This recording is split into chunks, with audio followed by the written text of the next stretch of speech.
Hello and welcome to Havana Media, and as we all know, here in Kenya we are celebrating Christmas and the festive season. So I want to take this opportunity to wish you a Merry Christmas and a happy festive season. But back in Uganda is standing on a political fault line, and the ground is shaking. As the country edges closer to another election, the language coming from the highest office has turned dark, threatening, and deeply unsettling. Dani magic bamwasize omutwe.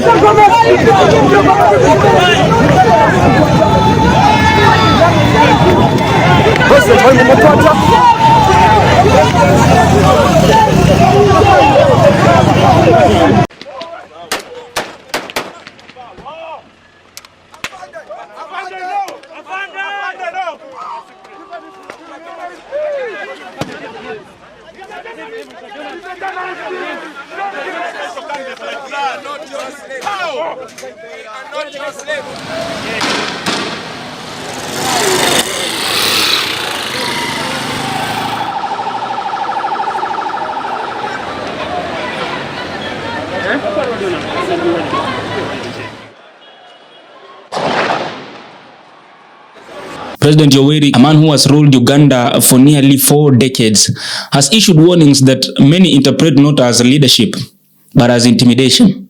This time, the message is widely seen as directed at opposition leader Bobi Wine and the growing number of Ugandans willing to protest against the system. You see people like Bobi Wine and his foreign backers, the Europeans who back them, they are not very clever. They don't know Uganda. Maybe they don't also know Africa. I don't know the reasons for these ones withdrawing, and his foreign backers, the Europeans who back them, they are not very clever.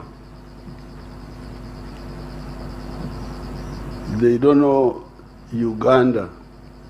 Maybe they don't also know Africa. That game is finished. They should go and do it in other countries, but not here. This election season in Uganda does not feel normal. It feels militarized. The streets are tense, security forces are visible everywhere, and opposition activists are treated like criminal acts. Uganda is not preparing for a vote. It is bracing for confrontation.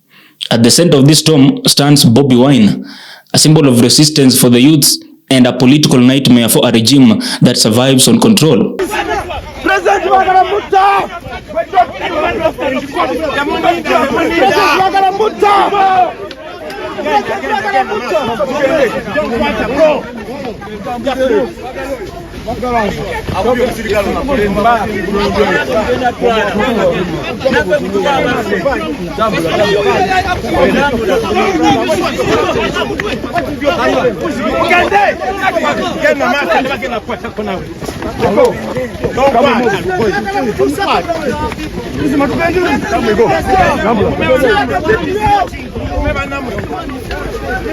We are going. We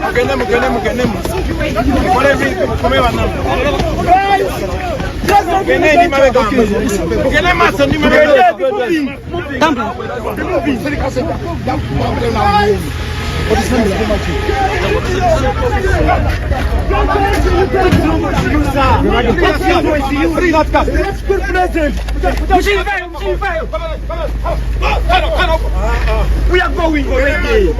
Present in danger. Uganda, forward everybody. Moving on.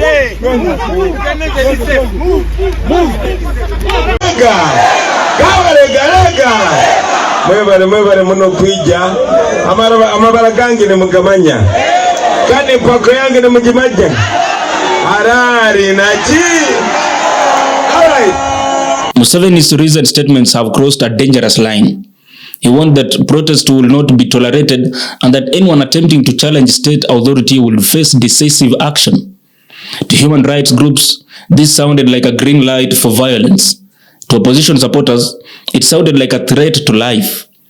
To many ordinary Kenyans, it felt like a reminder that power in their country is not negotiated. It is enforced. But now this is what makes Museveni's words terrifying. Uganda has seen this movie before. Elections in the past have been marked by arrests, beatings, disappearances, internet shutdowns, and soldiers patrolling civilian streets. When the president speaks about crushing chaos, Ugandans remember blood, not stability. They remember tear gas, batons, and funerals.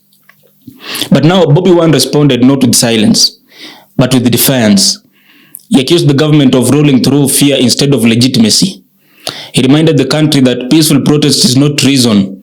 It is a constitutional right.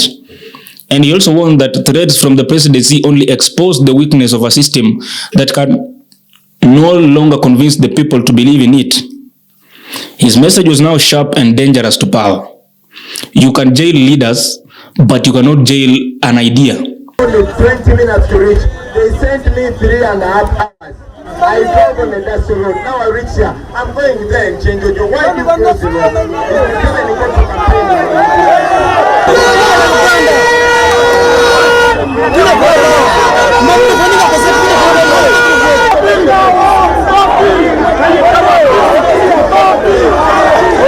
It took 3 hours.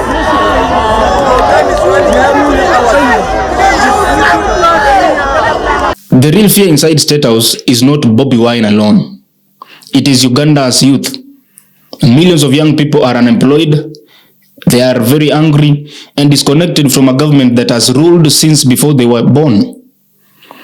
They see no opportunity, no representation, no future under the current system. Threats no longer scare them, and in many cases, they only deepen the rage. Across Kampala and other urban centers, security has tightened. Even as we speak right now, opposition rallies are blocked, meetings are disrupted, activists are followed. That's why you say Uganda is slowly transforming into a security state in the name of order. But history is clear on one thing. When power rallies entirely on force, it has already lost moral authority. But what makes this situation even more dangerous is the silence from the international community. Western allies issue weak statement of concern. Regional leaders avoid confrontation, and serious pressure is applied. Museveni understands this silence very well, and it has emboldened him. He knows he can act and speak without consequences. This is no longer a normal election, if I may think. It is a battle over control. When leaders threaten citizens instead of persuading them, elections become rituals guarded by guns. Uganda is staring at a future where ballots exist, but fear decides the outcome. So, if protests erupt, force will follow.